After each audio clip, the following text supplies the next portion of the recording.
There were some countries who initially talked about herd immunity as a strategy. In New Zealand, we never, ever considered that as a possibility, ever. And it's important to recognise it's not to stop everybody getting it. You can't do that. It's not possible to stop everybody getting it.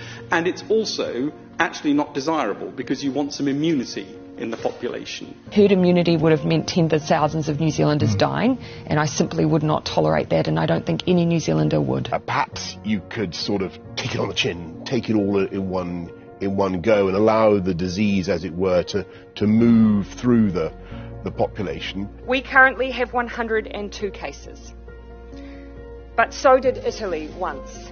We're not doing the things that sometimes perhaps are happening elsewhere just because it seems like a populist thing to do. But the trajectory is very clear. Act now or risk the virus taking hold as it has elsewhere.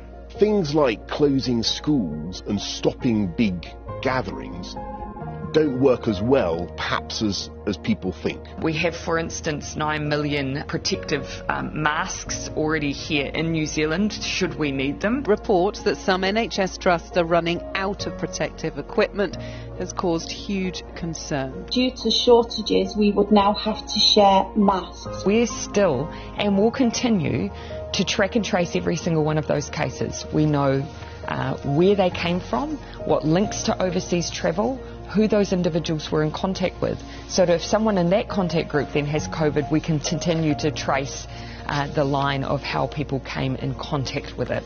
People were transferred from hospitals into care homes to release pressure on hospitals, but without being tested first. So they were, in effect, carrying the COVID-19 into places where there were lots and lots of vulnerable people. Every person entering New Zealand will be required to self-isolate for 14 days. These are the toughest restrictions in the world. Still today, you can continue to fly into the UK with no checks, no measures, no screening, no tests and no quarantine. Apply a simple principle.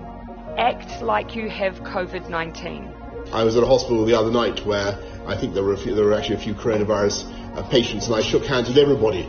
Because we believe that decisive action, going hard and going early, gave us the very best chance of stamping out the virus.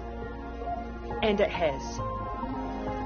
We have done what very few countries have been able to do. We have stopped a wave of devastation. Because I know there will be many people looking now at our apparent success. Britain is on track to record one of the worst coronavirus death tolls in Europe.